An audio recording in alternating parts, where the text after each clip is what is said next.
We're going to be filming this segment of the meeting so that we can replay it for the employees that will be here tomorrow, because unfortunately our guest speakers can't be here tomorrow. So I ask that you keep all of the noise, your voices, everything to a minimum so that the speaker can be heard on the recording. With that said, I would like to introduce Steve Gissy. He's with AHM Financial. Also, Linda Rechtine. She's also with AHM. And then Bob Barton is also with AHM. They are our insurance brokers. So I'd like to introduce them to say hello and do a little bit of talking. And then we will introduce Sheila Schmidt and Aaron Playcamp. They are with MEM, which is the work comp insurance provider. Steve Gissy. Hi, happy to be here to help you all. And as we said, our company is the insurance broker that works with Park Express to match up with an insurance company that's capable of handling your needs. And Linda Rechtine is a workers' comp claims analyst, and she works in the background as additional support to Brianna to help with any claims or injuries to make sure things are working toward a good, positive conclusion. Bob Barton is a safety engineer, so he works in giving Glenn support so that Glenn doesn't have to reinvent the wheel on issues such as this. We're able to, we have the benefit of Missouri Employers Mutual being able to provide these types of seminars, and even some expanded ones that some of you will be attending in the future to help educate, and so that everyone can perform at the level that they want to perform at. So we're kind of the liaison, and our company and the people that I've mentioned, we take personal ownership in the success of Park Express. And we're watching claims and activity and profitability, and we talk with management because we also insure the operation itself and all the shuttles and the building structure and everything else. So we're working with them, and again, we take personal interest in knowing that Park Express is growing and doing well. So again, we're the liaison. We want to make sure that Park Express is benefiting from all the services that an insurance company is able to provide, and make sure that if there are any areas where some outside assistance can be secured for you all, that we do. We search it out and find who's going to be the best provider to help you all accomplish your goals. So that's our role, and we enjoy it. We've been working with Park Express since the doors opened, since the ground was broken. So we're happy to be here. Thanks. Thank you. Now I'd like to introduce Sheila Schmidt. She is with MEM Insurance. Again, it's our work comp carrier. Today she's going to talk about defensive driving, driving smart. Sheila Schmidt. Thank you. Thank you. All right, good afternoon, everybody. Like Glenn said. Oh, good. You're going to be a fun group, aren't you? You're not going to make me just stand here and talk all by myself. So I'm excited already. First off, what I want to tell you, we are with your work comp provider. I'm not here to teach you guys how to drive. I'm very confident that you all know how to do that, right? Who's been driving for at least 5 years? Who's been driving for 7 years? 10, 15, 20, more than 20. Come on up, teach this class for me. But here's the thing, everybody in this room knows how to drive, right? You do it to get to work, and you do it all day while you're at work, correct? Right. So I don't expect you guys to walk out of here with your brain hurting or anything like that. All we're going to do today is remind you of some of the good habits that you already have that get buried, just like everybody's good habits. You know, we start out with great intentions, and then life happens, and there they go. And we're also going to teach you a little bit how to look out for the other guy, okay? Because it's not you that I'm worried about, it's everybody else out there on the road. And I'm sure you guys can attest to that more than anything. you've seen the crazies out there. I mean, you could probably tell stories. Let me just ask this right off. What's the strangest thing you've seen somebody else doing while they're driving down the road? Smoking a cigarette and texting. Text, reading a book. Smoking and texting at the same time. Reading a book. I've seen Doing their makeup. Oh my God. Mascara. Mascara. In Right. the rearview mirror. Mascara in there. Because if you slam on your brakes, what are you doing? Really? I'm not putting a stick by my eye if I'm going 70 miles an hour. I mean, come on. I saw a guy shaving, electric shaver, driving down the road. So they're out there. These crazies are out there. And that's why we're going to talk about this today. We're going to find the best way to keep you all safe when you're sharing the roadways with these crazies. And just to let you know, we're the work comp carrier. We do these kind of talks for a lot of our insureds. Different industries, a little bit of everything. So we'll do police departments, fire departments, ambulance drivers, airport shuttle, you know, you name it, we do it. A lot of home health care workers. You don't think about that, but those people are driving all day, every day too. So one thing I did, you know, just like anybody, you want to know something about something you're not too familiar with, what do? You Google it, totally. So I Googled airport shuttle, you know. What do you think was the first thing that popped up like a million times? That was the second thing. It was, you know, they were like, if you want the best drive ever, who do you call? Park Express. And then mixed in with all that, lawyers, tons and tons of lawyers. Everything was, have you or a family member been injured in an airport shuttle incident? You know, don't waste time, call us right now. We're going to preserve evidence. We're going to do this. We're going to do that. I mean, every state, every county pretty much had a lawyer that was just begging for someone who had been injured on an airport shuttle. Why do you think that is? Easy money. Easy money. Absolutely. Oh, wait, and I should probably stop. I don't have any part-time lawyers in the room, do I? No. Okay, because so nobody's going to be offended if I tell a lawyer joke or two? Yeah. Okay, good. Just so we're all on the same page. All right, so these lawyers see this as easy money. It's way easier than chasing an ambulance because they have to chase it down. Here they can just sit there and wait for somebody to call them. And this is what the lawyer is promising. You or a loved one has been injured in a bus accident. The following items are generally recoverable. I'm going to get you damages for pain and suffering, medical bills, lost wages, lost earning capacity, permanent impairments, loss of enjoyment of life, scarring or disfigurement, loss of earning capacity, property damage, and future medical care. All you have to do is call this 1-800 number right now, and I'm going to take care of you. You're going to be set for life. You can probably quit your job and move to an island. No, that's the lawyer, but you'll be okay too, okay? So when people see this, you know, they're thinking, awesome.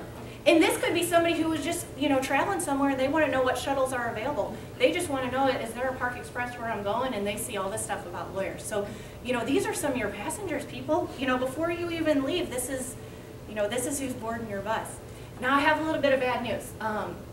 You know, because being on the work comp side, this is mean, I really don't care about any of this stuff, okay?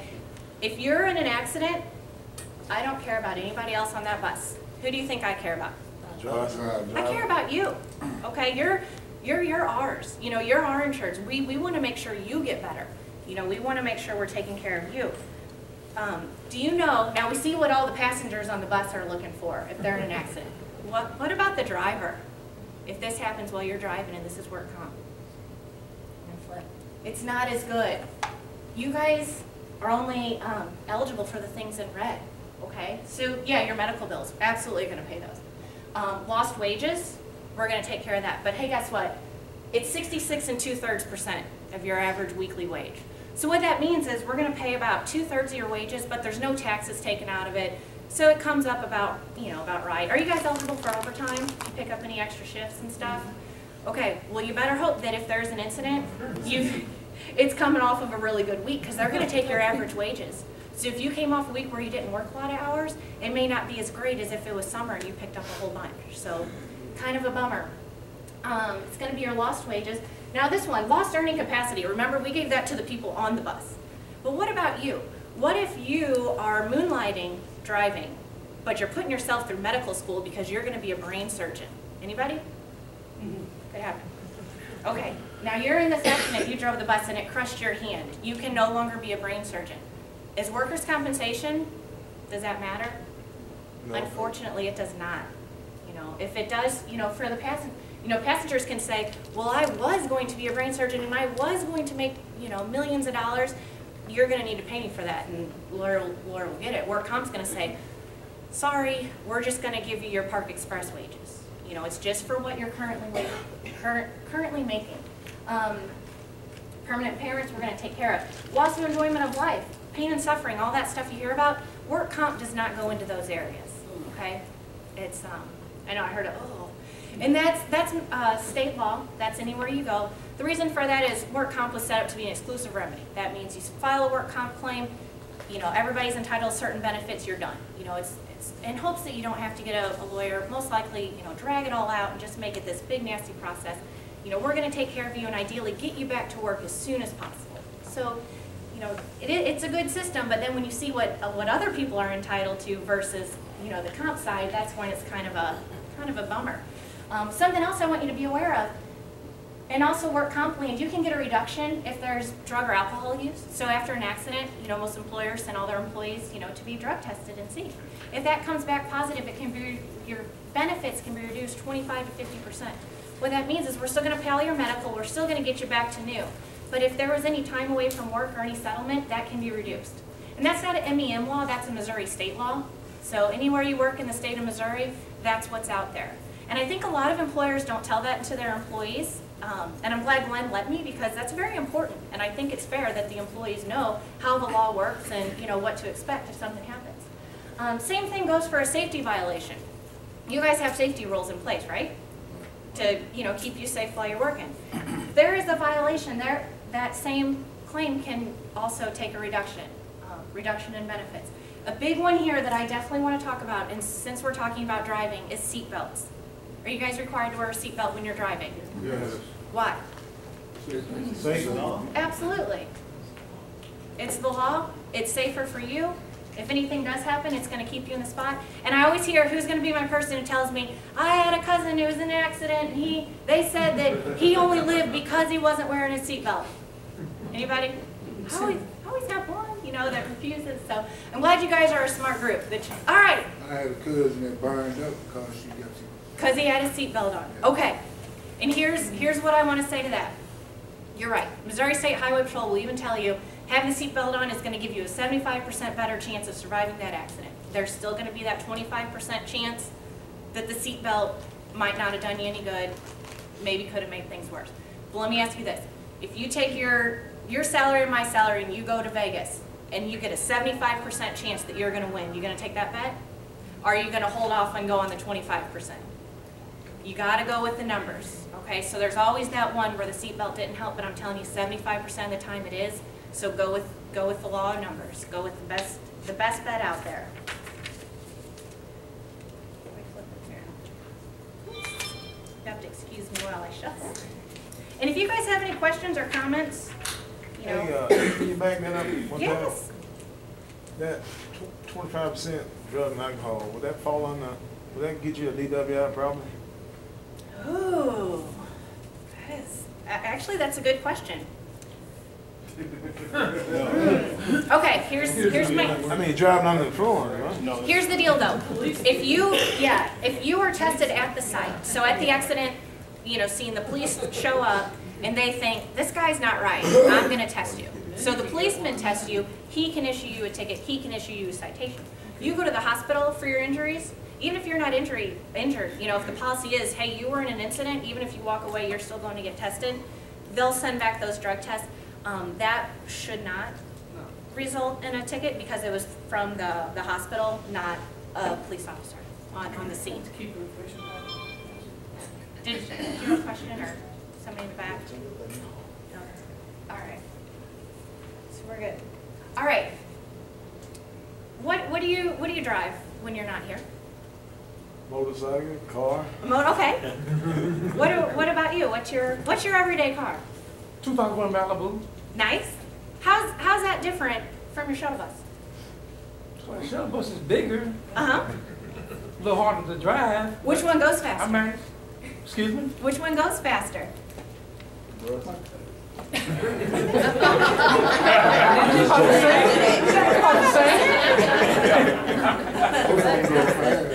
About the same. About the same? All right. Because you're a good driver, so you don't drive too fast. You don't know. You haven't raced them. No. But the point point is, what you drive in your everyday life is different than the shuttle bus, right? Right. I'm betting the shuttle bus is larger than what everybody else drives, especially your motorcycle. Which one goes faster, the motorcycle or the shuttle bus? Same. Second? Okay, the shuttle bus is I usually- don't speed. Okay, I was saying, you guys got some serious buses around here. All I don't right, speed. what about stopping? What's gonna stop quicker? The truck, well, your car. Your car. Your car, absolutely, how come? That's bigger and it takes more They got all power the to weight on stop it. those. Yeah, definitely, it takes a whole lot more time to Burns stop. those brakes faster. Right, you burn up your brakes faster. What's easier to drive, just every day, going around a corner? The car. Your car. Car. What's easier to park? Car. Yeah, definitely. That car's a lot easier to handle. You probably know it a little bit better. But that shuttle bus is what you're driving all day, every day. But the main thing is that you recognize those differences. When you get into the shuttle bus from your car, you turn on, I'm in shuttle bus mode. You know, you can't go around a corner like you would in your car. You know, so make sure, you know, you flip that switch in your mind when you go. Can't play music. Oh, you can't play music? No. Man, it's good, distractions. Can't have it. All right, so what is the #1 way to die at work? Anybody know? Accident. What kind of accident? Careless. A slip and fall. Slips and falls? What else? Any other guesses? Head injury? Good. Let me tell you this. Like I said earlier, we do this stuff for everybody. We do fire departments, police departments, construction workers. Aaron in the back. Automobile accident. Da-da-da-da. The #1 way to die at work is in an automobile accident. Okay? So how do you guys feel about your job right now? It's dangerous. It's dangerous! Because what are you doing all day long? You get paid a little more for that then. Probably should. Talk to somebody about that. But it's true. You know, you got to think you're doing this all day long. And you know, again, you're driving among the crazies out there. I say the most dangerous thing that I do every day of my life is pick up and drop off from school. Has anybody done that lately? That's scary. I don't know about you guys, but I got 20 moms in minivans on cell phones that are late for work, and kids running around in between. I mean, if I wrestled alligators for a living, I would still say that school pickup and drop off is the scariest thing that I do every day. So, and that's what you all are doing. All right, so, but we've already established that you guys are good drivers, right? You guys don't speed, you don't listen to radio, you always wear your seatbelt. You guys are perfect, but it's all the other crazies out there. So let's talk about them. So we want to be good defensive drivers, right? What is defensive driving to you? What does that mean? It's driving yourself and looking out for the next person also. Right. Looking out for the next person, being aware of your surroundings. What else? Your peripheral vision. Yeah, your peripheral vision. So you know what's going on the sides and behind you. Anything else? Driving conditions. Oh my gosh, yes, driving conditions. Because those can change in a second, right? I'm going to get ahead of myself. What was the temperature on Friday? 75, 72. Right, well, it's snowing right now, right? Yep. It is. It is snow. I mean, it's not sticking, but still. But this is St. Louis. Our weather condition, any conditions can change, just like that. What else are we thinking about with defensive driving? The speed. Yeah, the speed of everybody else. Planning, you know, trying to anticipate the next move, not just of you, but of all those cars around you. You know, if somebody to the right gets cut off, what are you thinking? They'll cut you off. He's coming into your lane, absolutely. So that's the thing, you don't want to just drive, you know, the road ahead of you. You want to be driving 2 or 3 seconds ahead of you, so you have time to react to everybody else. And also, if you see crazies, you want to avoid those drivers. You know, if you see somebody buzzing down 70, you want to be anywhere near them? Not really. No. And let me ask you guys, are you mostly on the highway, or are you able to take service roads when you're doing your runs? Both. Both. Both? Okay. So depending on where you're going is how you get there. Excellent. All right, so National Safety Council, they put out a full defensive driving course. It's 4 hours of everything you want to know about defensive driving. I'm going to give you the quick and dirty version of that right here. We're going to go into their fatal 4. These are the top 4 ways to kill yourself in a car accident, okay? So it's speeding, intersection crashes, right away, and tailgating. All right, so we're gonna hit on these, and then we're gonna get into my favorites, because, I mean, I don't need the National Safety Council to tell me what's dangerous. I mean, you guys don't need that, so we're gonna do our own here at the end. All right, what's the speed limit here on Highway 70? 60. 60. Depends on where you go. Depends on where you go. CDN 60, get down the road, it's 55, go back up to 65, You never know. And how is speed enforcement around here? Oh. I know! Double fine zones. They are serious, aren't they? About the airport look, right? Yes, it is. And you know, and that's, we were talking about before we did this. You know, everybody knows it, right? Everybody's like, oh, the airport's the worst. You know, every county, or, you know, every town has all their cars. They're just waiting. Let's see. That, yeah, and Edmonton. Edmonton. Yeah. But you know what? They always have cars pulled over. So I don't know if it's the poor out-of-town people, but to everybody else, it's common knowledge. You slow down at the airport because they're going to get you. But there's always still enough people flying right through that they're going to get them.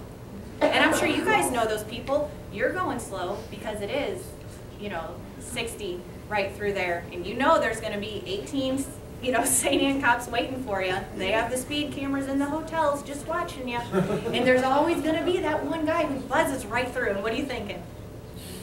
They got them. They got him. You're like, just wait. Just wait, I see you ahead. Right. That's true. So what do you do when you see that guy? Laugh at him when I go by. Absolutely. You know, you move over. Yes. It's coming for them.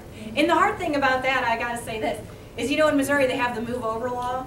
You know, so if someone's pulled over, you're supposed to move over to let the law enforcement have room to work. My gosh, they just need to shut down that far right lane out here, don't they? Right. So, and that can be tricky too, because on one hand, I'm telling you, if somebody comes flying by, move to the right to let them go by. But when everybody's pulled over here, everybody's moving to the left. So that's something you really got to be aware of. And also those people that when they see the cops and they lock up the brakes, Right. you know, it's a little late by then because they've already got you. But if that makes you feel better, slam on the brakes. That's all right. That's something you all need to be aware of because you know it's coming. You know it's coming. And so we all know that we don't speed, but what does it matter to us if everybody else around us is speeding? Not at all. You don't think? Be careful. Go by. Let them go by. But here's also why it's important. If I said, you're going to be in a crash today, you're going to be hit by his Malibu, and it's either going to be going 30 miles an hour or 70 miles an hour, what do you want to be hit by?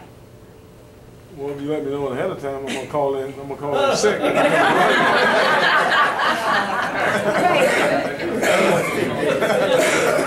Very good. I like that. But yeah, you definitely, you know, even those speeders, even though you want to let them go by, you want to stay away from them because that could affect you. You know, that's the bad thing. Is with all these other drivers out there, when they make bad decisions, they are going to affect you. And that's why it's so important to be that defensive driver. You know, just let them go. Let them go by. Anticipate what they're going to do. Let me ask you this. What is going to happen here? If we're driving behind this guy, we see this lane's closed, I'm a defensive driver. What am I thinking? Slow down. Yep. Two cones and Definitely. Slow down. What else could I be expecting? Oh my goodness. Yes. You know somebody's going to come flying up. And he gonna stop in front of me. they're gonna go on the side of them and try to pass You're them. gonna try to beat him. You're Right. trying to beat him up that hill, right? Absolutely. Because You don't want to be nobody behind wants. the truck. Yeah, nobody wants to be stuck behind the truck, right? What about the airport shuttle? No, nobody wants to be stuck behind the airport shuttle. So you're going to have these cars buzzing around you, okay, before you get to an intersection, before you get to a ramp. There's going to be people racing to get in front of you, aren't they? And that's something you need to be aware of. Or again, if you're the one behind, expect it. You know, it's happening. Let's see. I don't know if I did. Okay, good. Intersections. This was their number 3. How many stoplights do you guys go through on your route? Can you think about them? 4 one way. There are 4? 3 or 4. All right. So that's, and how many times a day do you make that run? Ooh, man. Can't count that 10, high. 15, 20. All right. So let's go in the middle. Let's say 15. All right. And so let's say 4. So that is what, 60? 60 intersections a day. All right, so we already know we're doing the most dangerous job all day long, which is driving. And now we're on, number 3, the most dangerous thing is intersections. And now we know that we're doing that 60 times a day. All right, so that's something to be on the lookout for, right? Right. All right, what should you be doing when you approach these intersections? You ready to slow? Slow down. Slow That's down. a steel green light. Oh, if I had a prize, you would get one right now. I'll take it right now. All right. You've been taking them already, it's all right. What's a stale green light? It's been green for a while. Yeah. You drive a by state. Well, don't panic. Oh. All right. Yeah, it's been green for a while, so you can't get too excited and think that you're just smooth sailing through. You might as well start slowing down because it's going to change quick on you. Right? And if you are the first car at the intersection, when it changes from red to green, what should you do? Still Check the intersection, make sure it clears. You got it. Wait. Well, you tell my wife that. How's that working? Oh, she tell me, go. Go. Right. Chill out, relax. You tell her, you say, it's not like a racetrack. It doesn't go from red to yellow to green. It's not like the countdown of on your mark, get set, go. It goes from red to green, and it's telling you, hold on a second, because you guys, everybody has The yellow light, still, people are still coming through there like crazy. Oh, absolutely. Well, even it could be red. You could have a clear green, and you'll see people sail through. You see them all the time. I'm sorry? Yeah, they run a stop sign. Oh, yeah. Stop lights. Easily. But they got the camera right there, they ain't gonna blow through it. Oh. But that's... Yeah. But that's where you see so many of them, where those cameras have actually caught it. And sometimes it's not just one, but even 2 cars fly right through it. So if you're the first car there, you don't want to be the first one going through. You want to give them, a good 2 seconds to let, any of those crazies fly through the intersection that are going to. Also, what I want to tell you to do is if you're that first car, while you're waiting that 2 seconds, keep your foot on the brake. Okay? Yeah, you want to cover your brake in case somebody bumps into you. They're not sending you into the intersection. And what else?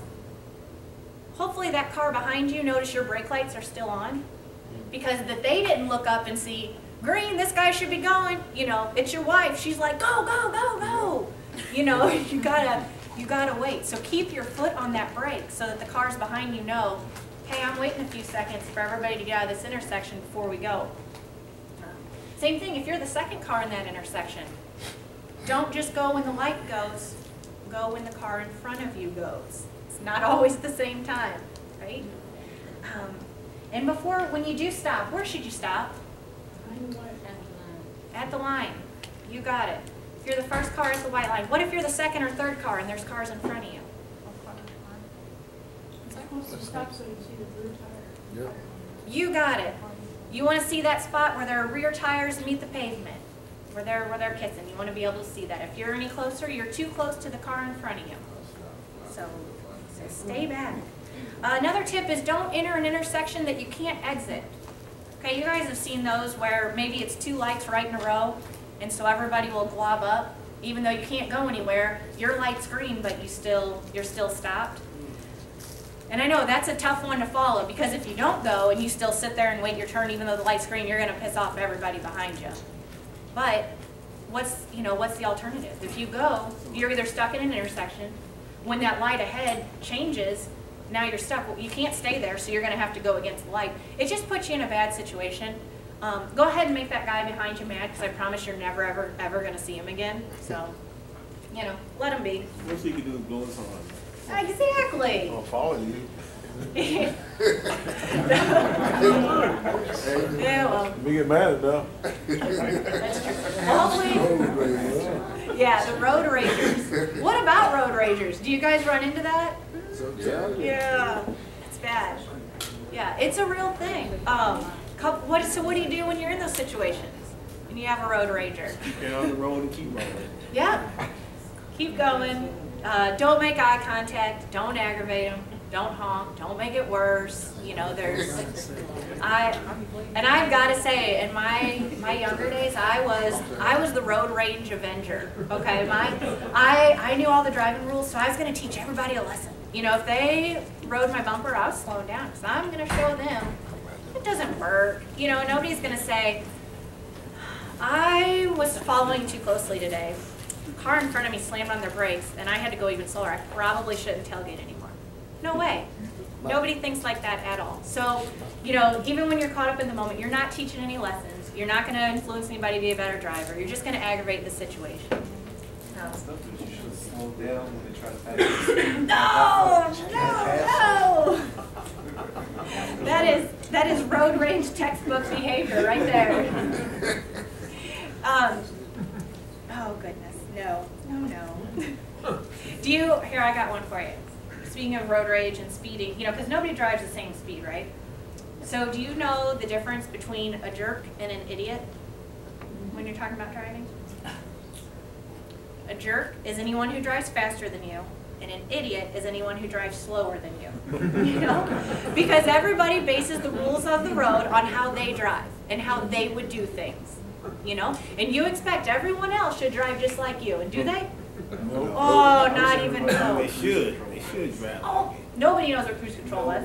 Nobody. Nope. And this, You passing you, and you'll pass it, like, I haven't Right. touched the gas. right. And you can do that, you know, sometimes for hours. See the same car where you're just, you're on the cruise and they're playing leapfrog. It's like, what's going on? And sometimes I think the nicer the car, they leave the blinkers on. Because I've yet to meet someone on the road who drives a BMW who knows how to operate a blinker. Never have. So these are things you need to look out for. All right, here's the third one, is right away. This is something that I thought was really clever. It's important to understand that the law does not give any driver the right of way. Traffic regulations only state who must yield the right of way. Okay? So how many times have you heard that? Like if you're coming out of a store and you want to walk through the crosswalk and there's cars coming and you're like, I'm a pedestrian, I have the right of way. And you just keep going? Okay, first of all, if somebody didn't get that memo and they hit you, who's going to win? It's going to hurt really bad. They gonna win. It might kill you. I know, but even though, you know, you felt that you had the right of way as a pedestrian, they're still going to win that one. And that's what the law says. It doesn't give anybody the right of way. It just says who has to yield. So you as a pedestrian don't have the right of way, but you as a driver have to yield. Is that kind of, I had to read it like 4 times. I was like, what? So they're not, this is basically how, it's kind of like if you have kids. Nobody's right, but everybody else is wrong. Okay, that's how it goes. So have you ever been like coming up on a 1-lane bridge and there's a sign on each side that says yield? Well, who's supposed to yield? But here's the thing, if you put 2 signs up and tell both cars to yield, hopefully maybe one person might yield. Hopefully. So that's the point of that. Here's a quiz. Think of like an X, and if you have a piece of paper you can draw an X. It's going to be our 4-way intersection. Okay? At the top, like where north would be, let's put a mail truck. Your postal service, while they're still in business. Oh. To the east, let's put an ambulance. No lights and sirens, just an ambulance. I don't know if anybody's in there or not. You are at the south. Okay? And then over at the west, let's put a fire truck. No lights, no sirens. But they're going fast, so I don't know. All right, who goes first at that intersection? You all pull up at exactly the same time. Who goes first? One to the right. One to the right. The one to the, who's right? To my right. To your right. Okay. So you got ambulance. Right. Okay. Anybody else? We'll get there first. They all got there at the same time. Oh, well, whatever one. Yeah. Who has their lights on? Right. Who's on first? So are we all confident that the ambulance is going to go, or is this going to be one of those intersections where everybody just kind of like jerks for a minute and then stops and then goes and then Go down with us. go with the ambulance? See, I always say mail truck because they're federal. I don't know. To be on the safe side, I yield to all 3 of them. Winner, in the back. Here's the point. Nobody knows. Nobody, you know, there is a, you know, it's going to be everybody yield. I'm sure if you dug down, there is some super rule. You can say yield to the person on the right, but then everybody's looking to their right. I'd say just plan on going forward. Okay? Let everybody out, let those other 3 fight, you know, mental fight amongst themselves about who's going. They're bigger. They're bigger. You got it. Because that's one of those things. Even if you're right, it doesn't matter.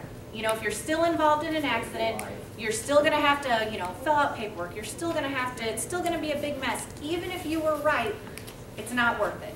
You know, so sometimes it's worth it to come in fourth, even if you were right all along. That's what the law says. Yeah. You enter at the same time, the vehicle to the right is the right way. Right. But if everybody's there at the same time, who's to the right? Whoever to my right is gonna go first. Right. That's where I see it. You got it. So if you just let everybody go, you're golden. Absolutely. The fourth one is tailgating.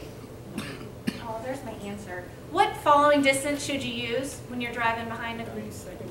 3 seconds? How does that work? 1,000, 1,003. You got it. What if it's raining? Increase it. Raining. Increase it. Yep.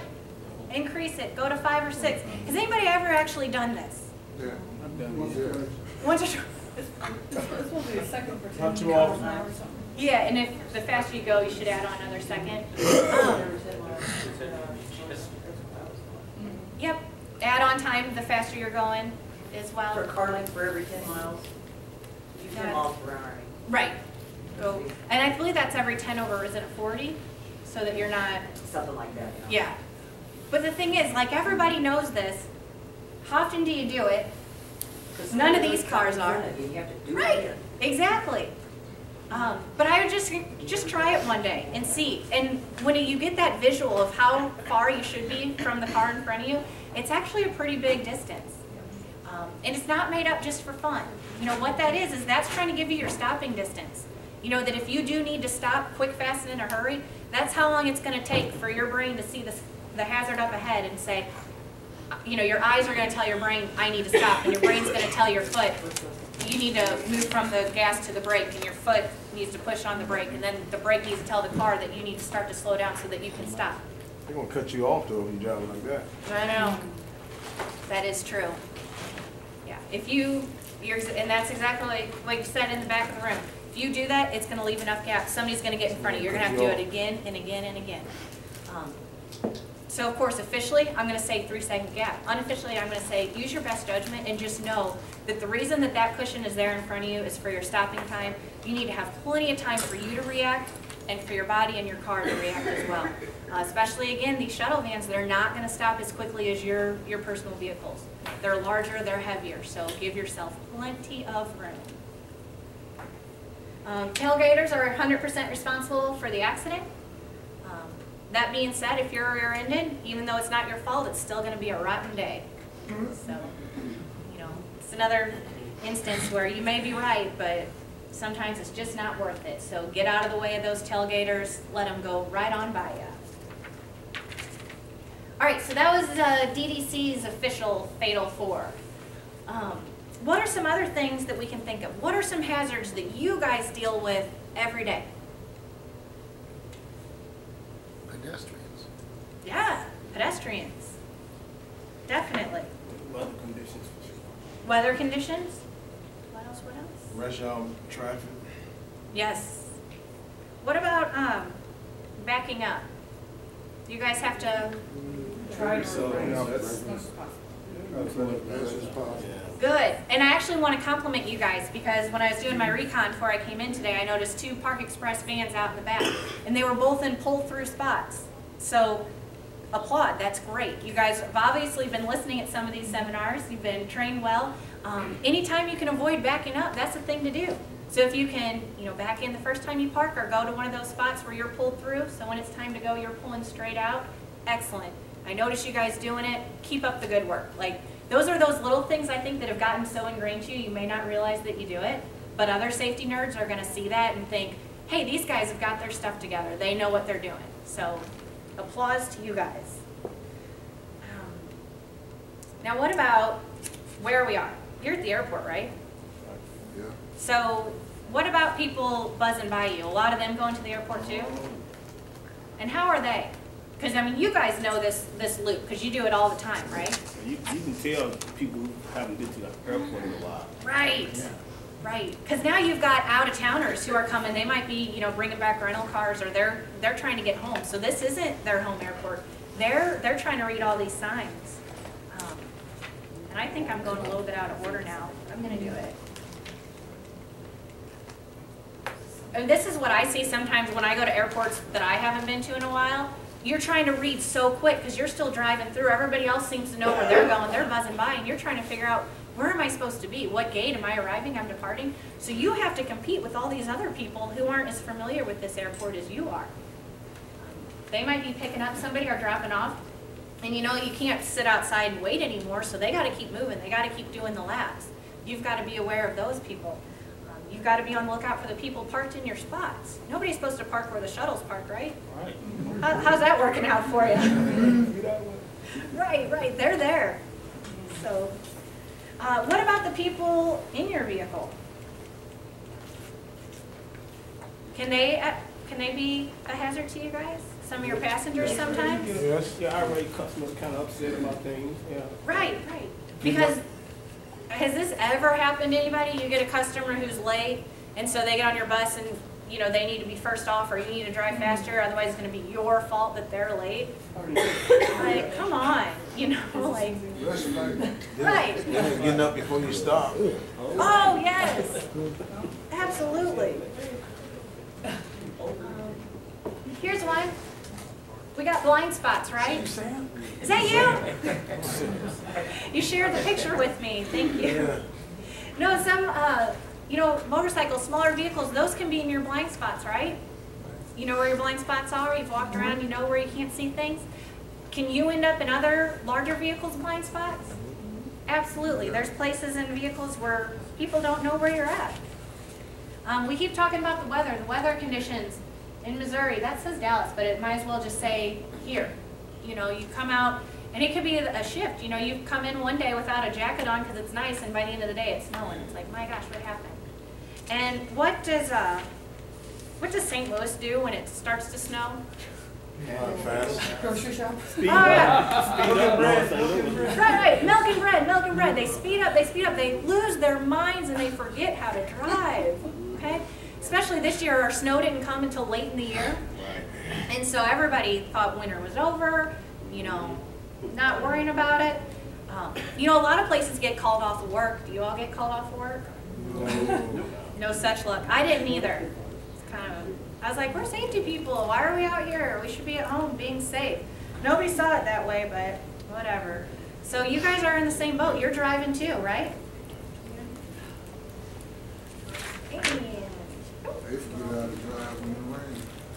Right, same thing. Has anybody ever seen this car? Of course. Coming down the road? Because what did they do? Didn't clean that car. They didn't do nothing. Yeah, they were late, it's cold, they were in bed. Then all of a sudden it's time to go. Now if they're driving down Highway 70, what can they see? Not too much. Yes, you mentioned the peripheral vision. Do they have any peripheral vision? Not at all. No way. If it's not happened directly in front of them, they don't know. So what if you're driving alongside of this guy? Shake my head. Right. Look out. You say, get away from them. Yeah, they can't see you. They're obviously not very smart. You don't want to be driving by this guy. And also, don't be this guy, okay? You know, so set the alarm an extra couple of minutes early before you got to get out there. What about this guy on the bottom? Seen that too. Seen it, happens. The worst is a van or 18-wheeler because then it's all going to blow right off and fall onto you.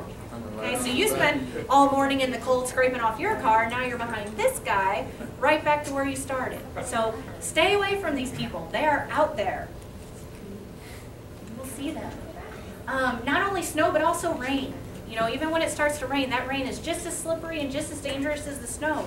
Especially the first time it rains, if it hasn't rained in quite a while, that first rain is going to loosen up all the oil and all the gunk on the road and make it extra, extra slippery out there. So be on the lookout, be careful. That's, again, when you want to extend that following distance from the cars in front of you. Be very careful. I already talked a little bit about the airport, the people coming and going from the airport that don't know their way around as well as you guys. You do. You know this area probably backwards and forwards, but the rest of the people don't. And those are the people I want you to be on the lookout for. Most likely they're in a time crunch too. Just like your angry passenger that are yelling at you, there's also angry people driving that are trying to make up lost time flying to the airport because they forgot they had to be there 3 hours early before their flight. Be on the lookout for those guys. Big one are distracted drivers. Okay, we talked about, you know, the mascara in the car, shaving, texting, eating, everything. They break it out into 3 different distractions. Manual is when you take your hands off the wheel. So you physically lost control of that car. Seen it? Seen the knee? Absolutely. You know, I mean, when are they just going to put a little loop in your steering wheel so you can just drive with your knee? You know, that could be a new invention. It could all retire. So, you know, you don't want that. If the hands aren't on the wheel, they've lost control of that vehicle. The what? Autopilot is coming. Autopilot's coming, where you can just look where you want to go. I like it. Oh, and go there? I'm ready. Visual distraction is when your eyes are off the road. Those are our friends reading the books, reading the newspaper. I saw a guy, I'm pretty sure he was reading the Bible while he was driving. I guess he thought that was going to keep him safe moving forward. So, and those are really tiny letters too. So I'm not even sure how that was working out. But you know, taking your eyes off of the road, even if for a moment, even if it's just for a second. You've seen the people that dial, so I think if they just push one number at time, then they're doing okay. They're not, because each time you look away and come back up and refocus, so much has happened. Yeah, you're missing it. You're missing it. So, you know, you shouldn't be on that phone at all. And then cognitive distractions. That's the stuff going on in your head. That's when it's 5 o'clock and you're on your way out the door, and the last thing you're thinking about is the drive from here to home. You're just thinking about home and what you're going to do when you get there. Right, your stops on the way home. Or have you ever heard of somebody who's, you know, they get into a fight, like, you know, high school boyfriend, girlfriend, so I'm going to go for a drive because I'm so mad, I'm just going to drive. Awesome idea. You are so mad that you can't do anything but get into your 2,000-pound hunk of metal car, get on the road, and drive 40 miles an hour while you just think about how mad you are. No, that's the worst idea ever. But that's it. You know, when your mind isn't on what you're doing, that's a huge distraction. So be aware of that. And again, these are the people that are all around you when you're doing your daily run. You know, you don't know the situations going on in any of these cars, but it's likely that it's happening. Especially kids. Oh, how distracting are those in your vehicle? Yep. Yeah, that's why mine always ride in the trunk. It's the only you know. And then your passengers too, right? I'm sure sometimes you'll have, you know, spring break, woo, they're ready to go, and you're just like, oh.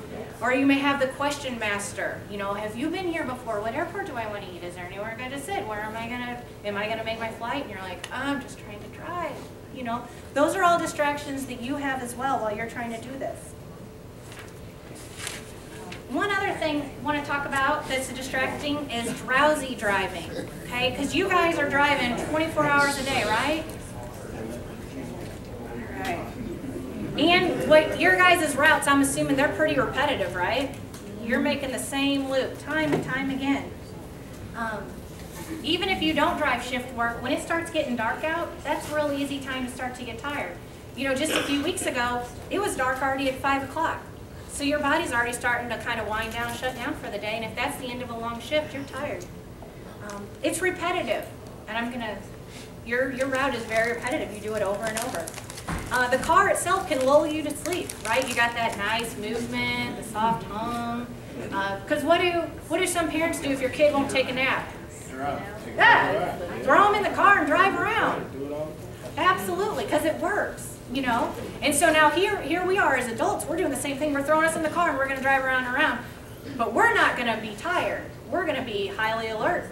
You know, adults and defensive drivers, but it's still going to have those same effects. So you got to be on the lookout for it. You know, if you have late nights. How many of you all work either second or third shift in here? Okay. Something to keep in mind. Some people love it. Some people love second and third shift. They wouldn't trade it for anything in the world. Some people don't like it, but it pays a little bit better, so you do it. Or it works better with your schedule. what I want you to do is just be aware. You know, every couple years you may have to reevaluate that situation and if shift work is still best for you and your family. Some people can do it in their 20s, 30s, and 40s, and when they get in their 50s and 60s, not so much. So as your body ages over time, it reacts differently to the shift work. And so I want you, again, as individuals, to be aware if that's still the best decision for you and the best situation for you to be in. You know, some people love it, they'll do it till the day they die and nothing will change. Others, not so much. So something to consider. Your route is repetitive. How many times have I said that? 100 Right? times? 100 times. How many times do you drive your route a day? 100 times. That's the point. When you're doing the same thing over and over, it can get boring. I drove across the state of Kansas once. Don't do it. It's not good. I remember seeing, I was like, oh good, there's an Arby's, I'm going to stop. It was like 2 hours away, but there was nothing in between. So it's that. It would have been once in a while, I said. Oh, is that what it was? It was something random. Oh. So when you're doing either the same thing over and over or just those really long, mundane, boring trips, that is when you're going to be susceptible to drowsy driving. You need to take a break, get out, walk around when you can, get some of that fresh air. The tricks of, you know, rolling down the window, sticking your head out like puppy dog to wake you up, not going to help. You know, the energy drinks or the fruit chews, the monsters, they're going to work really, really well for like 15 minutes. You're going to feel great. You're never sleeping again. It's the best day of your life. And then you're going to be just as tired as you were. So don't rely on those things to wake you up. Again, it's going to be that physical activity, that blood movement will help you then. And then long term, you know, again, it's going to bed early, it's sleeping right, it's knowing your schedule for the upcoming days, knowing what you're going to be doing. Vehicle maintenance. Who is responsible for the maintenance on your bus? Mechanic. Yeah. Mechanic is. What if you notice something going wrong? Supposed to report it. Yeah, if you can't fix it, write it up. Or even if you don't even know it's a thing, you know, you just think something's not right, but I don't know what it is, you still report that, okay? That is just as much your responsibility as it is the mechanic's. And it's also your responsibility to keep on that mechanic until he fixes it. Okay, so just because you turn in that slip of paper, you're not done. That goes back to one of those things where even though you're right, it doesn't help if something bad happens. You know, you can't be driving and all 4 of your wheels fall off and then you're stuck there. And you say, well, I told the mechanic that it was wobbly. Kept writing it up. Kept writing it up. Not my fault. I don't know. Because remember at the very beginning we talked about those lawyers? These are some of the things they look for. You know, if there is an incident, they're going to want to know your cell phones. They're going to want to know how many times you sat through these trainings. They're going to want to know, you know, did you write stuff up? Did your mechanic look into it? They're going to want to know what you ate for dinner the night before and what time you went to bed. Everything, everything. And, you know, unfortunately, it's America, it's 2013, they're looking for somebody to blame. So that's why, you know, I want you to follow through. And again, not so much for that, because again, I'm work comp. I don't care.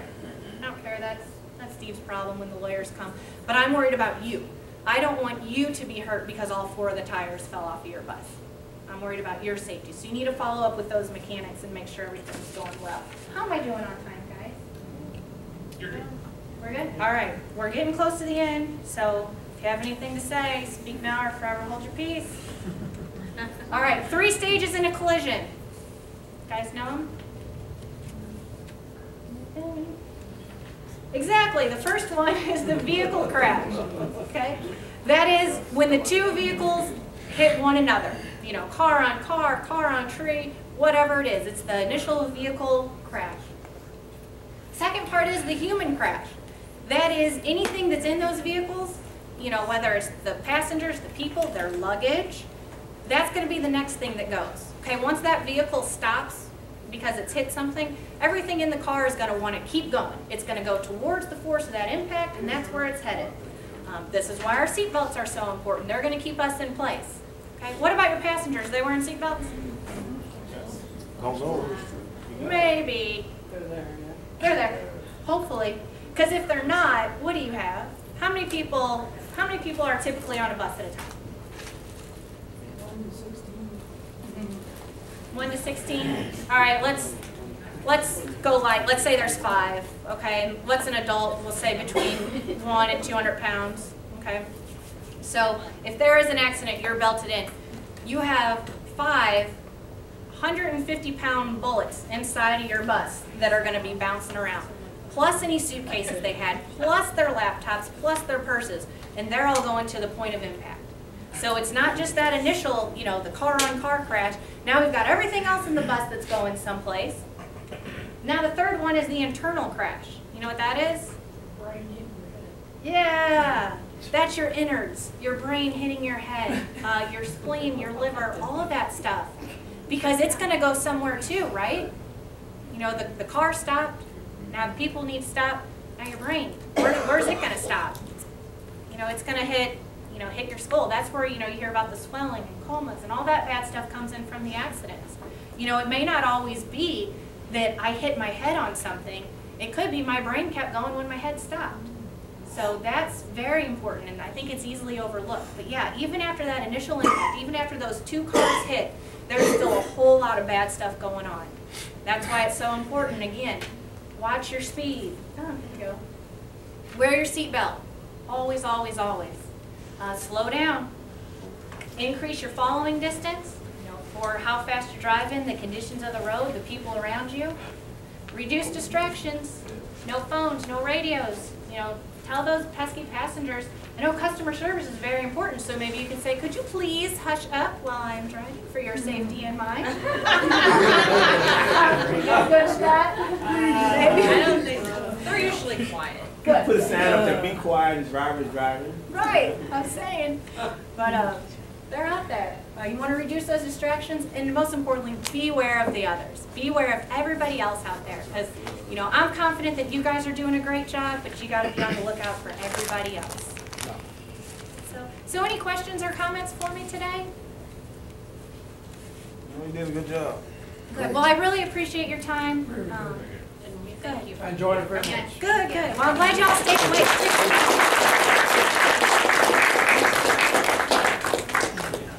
Well, I can say I work with all the people that Missouri Employers Mutual, the underwriters, the loss control people, claims people, and Sheila is really a true good example of all the people that work at that company.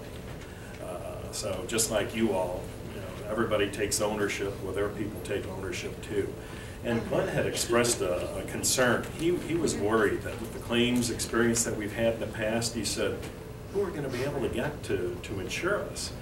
And are we going to end up with a carrier or an insurance company of what they call last resort, somebody that'll just take our money and really not know what to do? Well, I can say that MEM is really, I would say, if not the top, they're the top one or two in class companies that insure in the state of Missouri. And they did a lot of investigating, they did a lot of listening, and they know what they're doing. They understand your business. And they kind of took a little bit of a leap and said, hey, if you all are willing to partner with us, we can work together and we can make good things happen. So I can say that I am very excited that MEM is working with you all, because that means Karen and Brianna aren't going to be calling us up saying, what's going on in this claim? Why isn't this happening? What's the story? They're going to be working very closely together.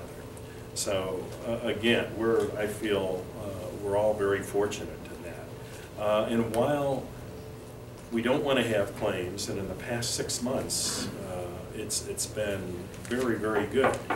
It's also good to know that if we do have a claim, we're gonna have somebody that takes their business personally, and the claims people are just as excited about what they do as Sheila is. And in workers' comp, there's a saying that very rarely do we have to remind adjusters, and that's the best cost less. And if you have a claim, they're going to look for the best person to handle that. We had a case, a serious shoulder injury. Well, he wanted to go to a doctor. His orthopedic was a back specialist. That's not the guy you want to go to for a shoulder. You want to go to a guy that does shoulders all the time. And then you don't want to go to a guy that they call in the industry a cutter. You know, somebody that, surgery is the answer to this. Those claims adjusters know who the best person is to take care of you. They even know the personalities of the doctors. How's their bedside manner?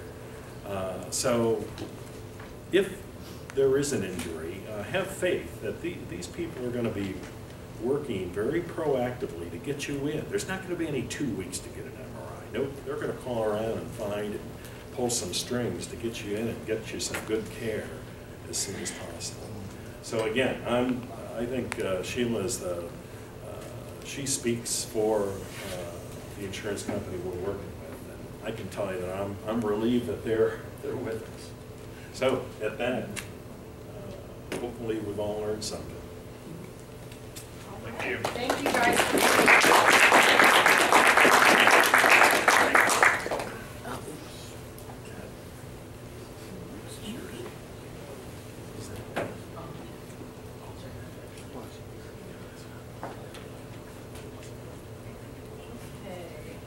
You're gonna sell Marna? Take a 5-minute break? Huh? Yeah, you can kill that.